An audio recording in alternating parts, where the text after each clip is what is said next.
ఈ రోజు దృష్టి సృష్టివాదాన్ని గురించి ప్రతిపాదించి కొన్ని చక్కని హితబోధలు చేస్తున్నారు. దాన్ని పురస్కరించుకుని ఎవరు వశిష్ఠులు వారు. మొదటి బోధ ఏమిటి తెలుసండి? మానవుడు సద్గతిని పొందాలంటే, మోక్షం పొందాలంటే ఉపాయం సాధు సంగమ సచ్చాస్త్ర పరో భవసి రామచేత్ తద్దినైరేవ నో మాసై ప్రాప్నోషి పరమం పదం.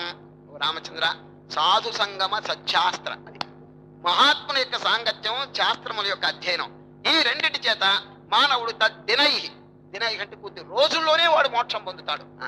నెలలు కూడా అవసరం లేదు అంటారు. చూడండి ఎంత చక్కని వాక్యం. తద్దినైరేవ నో మాసై ప్రాప్నోషి పరమం పదం. అది మహాత్ముల యొక్క సాంగత్యం, వారి ముఖదానాలు, వాక్యములు వినటం. ఎందుకంటే వారు ప్రత్యక్షంగా అనుభవించి చెప్పినటువంటి వాక్యం అండి. శ్రీకృష్ణ పరమాత్మ కూడా ఇదే వాక్యం చెప్పినారు. సచ్చాస్త్ర, మంచి ఉపనిషత్తులు, భగవద్గీత, భారతం, భాగవతం, రామాయణం, ఇటువంటి గ్రంథాలు బాగా అధ్యయనం చేసుకుంటూ సాధన కనుక చేస్తుంటే ఏమవుతుంది? తద్దినైరేవనో మాసై ప్రాప్నోషి పరమం పదం. తప్పకుండా ఆ గమ్యస్థానం మానవుడు పొందుతాడు. కనుక సాధనని తప్పకుండా చేయాలి. మహాత్ముల యొక్క సేవ, వారి యొక్క సాంగత్యం కూడా చేస్తుండవన్నది. అయితే మీరు అడగచ్చు, చేయటం లేదా? మేమేమైనా చేయటం లేదా? చేస్తున్నామని. నేను అడిగే ప్రశ్న ఏమిటంటే, ఈజ్ దేర్ ఎనీ ప్రోగ్రెస్? చెయ్యటం అనేది గొప్ప కాదండి, మార్పు వస్తున్నదా లేదా?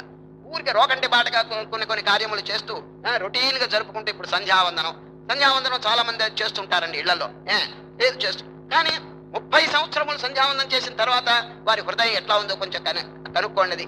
శాంతి కలిగిందా? ఏమైనా ఆనందం ఆవిర్భవించింది? భగవంతుని భక్తి కలిగిందా?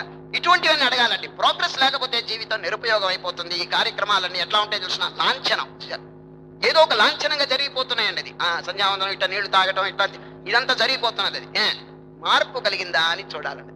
ఇది ముఖ్యంగా ఈ ఆధ్యాత్మిక క్షేత్రంలో ఎవరైనా ప్రయత్నం చేస్తుంటే సంవత్సరానికి ఒకసారి కానీ, నెలకు ఒకసారి కానీ, ఏమండి, లేక కనీసం ఇంకా పక్షానికి ఒకసారి కానీ, is there any progress in me?